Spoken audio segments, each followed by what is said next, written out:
I would be his hype man, though. That would be pretty good. I'd be his hype man. Be like, yeah, Samson, you're the best. Nobody's gonna fuck me. You fuck him up. Fuck that motherfucker. I'd be his hype man. I'd walk him to the stage with a microphone, just talking shit. That would be pretty fun. All right, Anabolic Academy. Another week has gone by, and another episode of Anabolic Academy is here. And you can only see this on Serious and Silliness Bodybuilding. Please like, share, subscribe.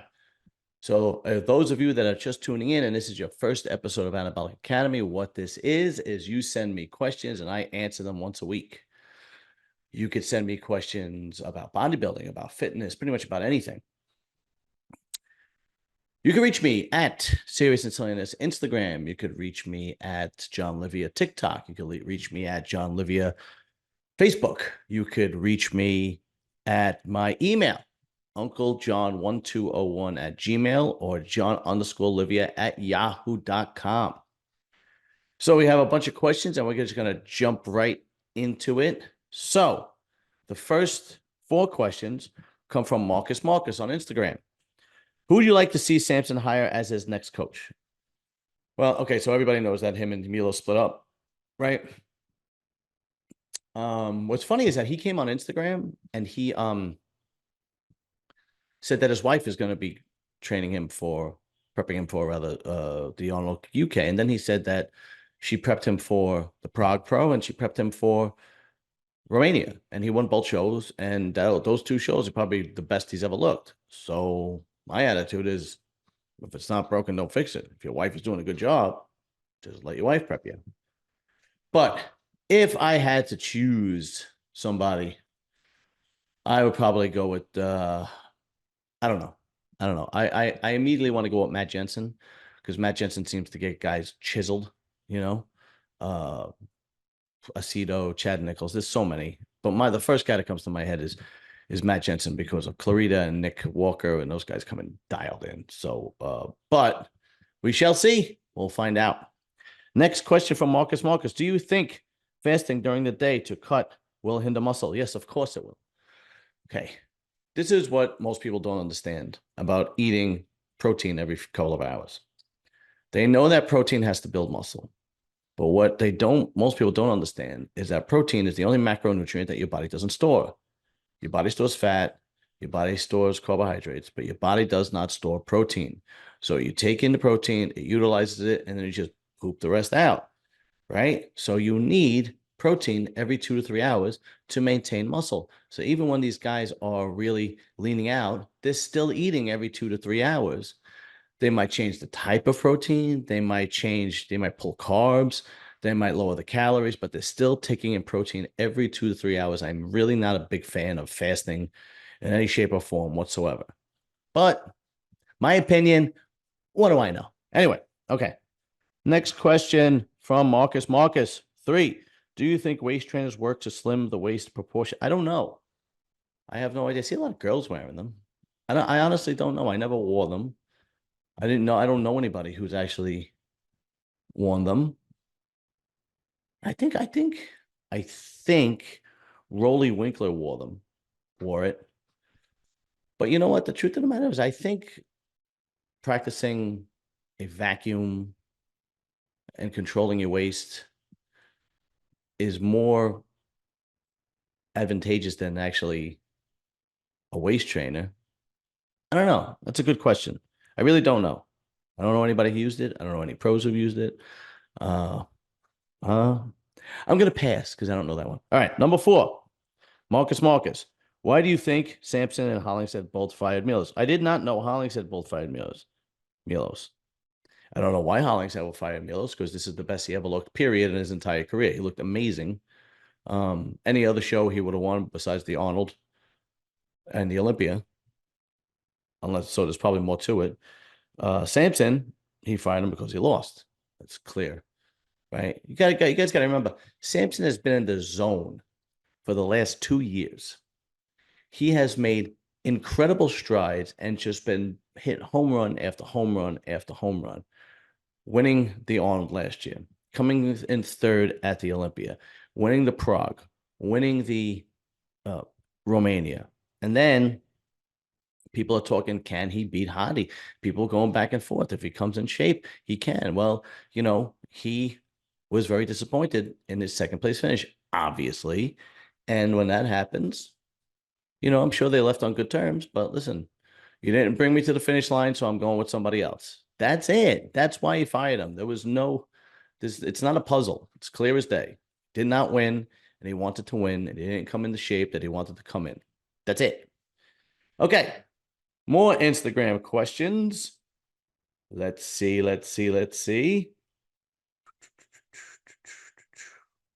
Come on. Here we go. Okay. From Contest. If I'm pronouncing your name, if you're new and I'm pronouncing your name wrong, I'm sorry. I screw up everybody's name. Okay. Contis_William. Recommendations for aromatase inhibitors and post-cycle therapy. All right, aromatase inhibitors, I always like the Arimidex. Okay. Here's the thing. You really should get your blood work done and see if taking testosterone is actually affecting your estrogen. You might not need it, right? So I need it. I had gyno in the past. I get my blood work done. When I take testosterone, my estrogen goes up. But I don't take very much. I take 1 milligram twice a week. That's it. I take one on when I'm on cycle, when I'm using testosterone. I take one on a Saturday and I take one on a Wednesday. That's it. I've never seemed to need more than that.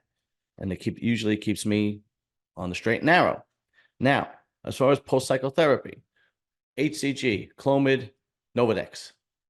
That's the combination for a good post-cycle therapy, especially HCG and Clomid, right? You definitely need those three: HCG, Clomid, Novadex. That's going to be your post-cycle therapy. Okay. Next question from _Ryan78_. Do you miss the old days in gyms, pre-social media era where people just trained? I do. Yeah, you know what? I'm not the type of guy that reminisces and wishes things from the past would come back because it's impossible, right? Obviously, people taking cameras and tripods into the gym is just another distraction, obviously. But you kind of always had that coffee clutch in the gym where people just wanted to bullshit, especially if you went to like a Gold's Gym or if you went to a New York Sports Club back then. Gold's Gym was the big one back when I was a kid. Like if you went to a Gold's, that was like a big gym and blah, blah, blah. And here's the funny part. On Staten Island, the Gold's Gym was owned by the mafia. And I remember that because my father actually needed a favor and he went to somebody because these guys were actually trying to take advantage of my dad. And he went to somebody because he needed a favor. And the guy said, meet me at Gold's Gym. And I remember my father coming home. And I was like in college. And he goes, guess where I had to go meet so-and-so today? And I went, where? He goes, the gym you go to, Gold's. I went, really? He goes, yeah, apparently he's the silent owner there. And I'm like, oh, shit. We're going back to the 90s, though, man. It is a totally different ball game. But anyway, yeah, man, obviously it's another distraction, right? Nobody needs another distraction. But you kind of always had those people that wanted to bullshit and just, talked at the gym and, maybe tried to talk to girls or whatever. So the same formula back then is the same today. Put your blinders on. Don't worry about what else everybody else is doing and train hard. I don't like to reminisce about yesteryear because it's almost impossible to bring back. Unless I'm talking about a family, about my dad or grandparents or something like that. That's different. But do I miss it? Not really, because there's nothing you can do about it. I'm not really that kind of guy. All right. Next question. HitFit_performance. Do you think Milos Sarcev is having a rough time in all of this post-Arnold Classic? Yeah, I would. I mean, wouldn't you?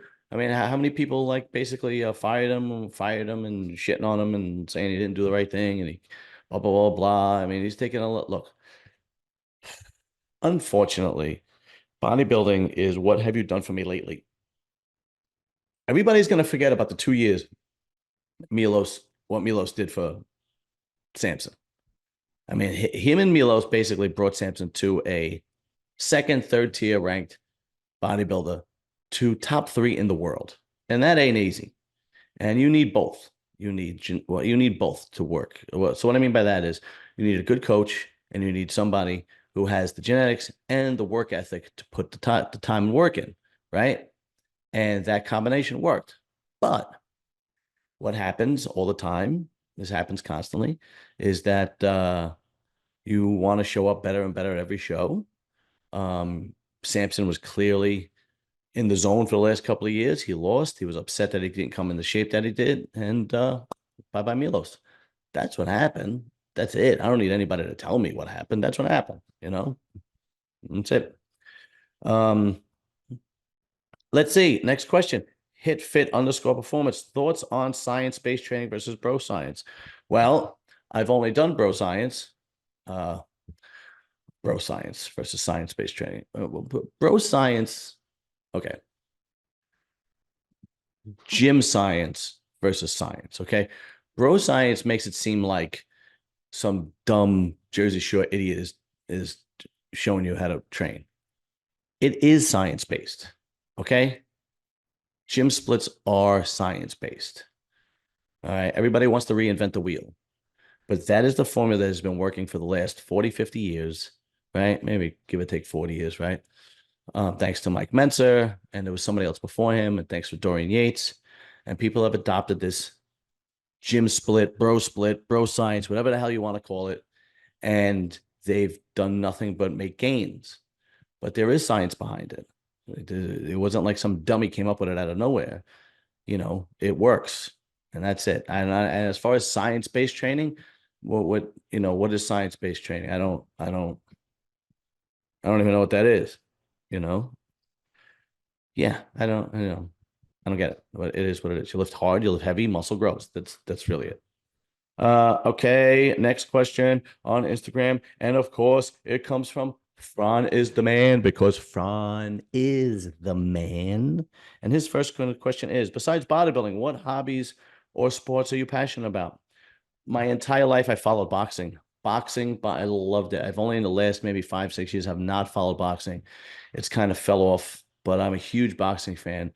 Behind me, I have I don't know if you guys could see that. I don't know if you guys could see that, but I have a picture of me and Muhammad Ali that I met in 2002.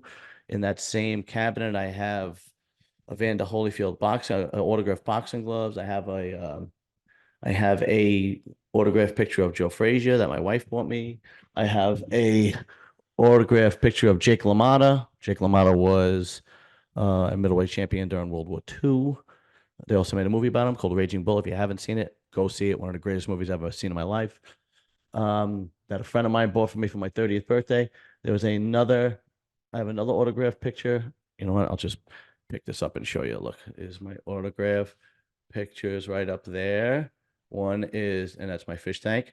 One is Jake LaMotta. The other one is Willie Pep. Willie Pep was a great flyweight, lightweight fighter. He was actually Italian, and I knew that because my father told me about him.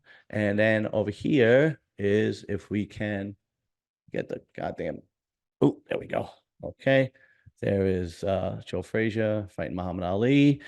My wife got me the Joe Frazier one because the Muhammad Ali one was way too expensive, and I don't blame her. I would have did the same thing. So there you go. It was always about boxing with me. I loved it, loved it, loved it up until recently. Now it is a clown show. Boxing has become a sideshow for a circus with all the YouTubers fighting each other, and it's ridiculous. And Mike Tyson fighting Jake Paul and whatever. It's insane. Anyway, next question from Fran is the man. Have you used the smelling salts ever since you made it? No, I never have. I never will. They went right in the garbage. They did nothing for me except make me look like an ass. So no, I did not use smelling salts after that. Next question. If you were a lifetime natty, could you have turned pro as a natural bodybuilder? I don't know. I probably would have gave up because I don't like dieting. I mean, have you seen some of them? I mean, maybe. I don't know. I don't know. That's a tough question. I don't know. I immediately want to say yes. But the truth is, I don't follow the natural circuit much. So there might be guys that are really good, really flawless, you know, that are just natural. But probably not. I love working out. I love following bodybuilding, but the diet and the prep I hated. So it wasn't for me. So whether it was natural or enhanced, I probably would have been in the same situation. I mean, obviously, when I tell the story about uh seeing John Meadows win Team Universe, that just basically added fuel to the fire. Like, what am I doing? I'm never gonna look like that guy. Forget it. But all in all, I probably, I wasn't gonna continue anyway after that. So probably not. Next question. Thoughts on female athletes like Iris Kyle calling out Arnold for equal opportunity and more prize money? Well, this isn't the only sport that girls are bitching and moaning about. Okay. Take the NBA the WNBA, for example. Nobody goes. It is like literally a net loss for the NBA because the NBA subsidizes the WNBA, so it can exist. It is a net loss. It is a net zero from for the NBA every year without fail. Um, it is just not as exciting as watching the NBA. Now, they talk about this with soccer too. I don't remember the girl with the pink hair bitching and moaning, blah blah blah blah. Look, the large majority of people are not going to watch bodybuilding, women's bodybuilding rather. They're not. They're not going to watch the majority of women's uh classes. That's why they stick it in between the open and the finals to the open and classic physique. Because if you have it at the end or at the beginning, people aren't going to watch it. If you have it at the beginning, people aren't going to show up till the open starts. If you have it at the end, everybody's going to leave. Okay. They do that strategically so people will watch it. And at the same time, ladies, if you're not getting paid enough because you're not putting asses in the seats, instead of bitching about it, do something about it. Okay. Controversy helps. I want to see like Miss Olympia call out the second or third place girl, and instead of saying we're all beautiful and wonderful and everything and blah blah blah, I'm here to raise all the girls up like typical female behavior. Say she's a bitch. She comes from a family of bitches. I'm gonna kick her ass. She shouldn't be on the same stage as me. She smells. She doesn't use deodorant, and just cause controversy and just stop because then people will want to see what's going to happen when you get on stage. But no, we don't. Women don't do that. We don't do that. Matter of fact, it's so funny I used to cover arm wrestling. I don't cover arm wrestling anymore, but I used to cover arm wrestling, and I had two. I mean, fantastic female arm wrestlers that were going to arm wrestle each other. I'm talking like world champions, okay? And they both came on at the same time. One girl is Michelle Dugan. If you ever have a chance to watch Michelle Dugan arm wrestle, it's unbelievable. She is a middleweight. She will arm wrestle anybody, and more times than not, she wins. She's unreal. The only girls that beat her are like 40 pounds over her body weight, right? I mean, she's an unreal arm wrestler. And I had both of them on, and it was going to like hype up them arm wrestling each other, and they had nothing but nice things to say about each other. And I'm like, nobody's gonna watch it if you're just gonna love each other. And I know that's female nature, but I was really hoping that one said you shouldn't be on that arm wrestling board with me. I'm gonna break your arm in two, and then I'm gonna smash you over the head with it, and your breath stinks.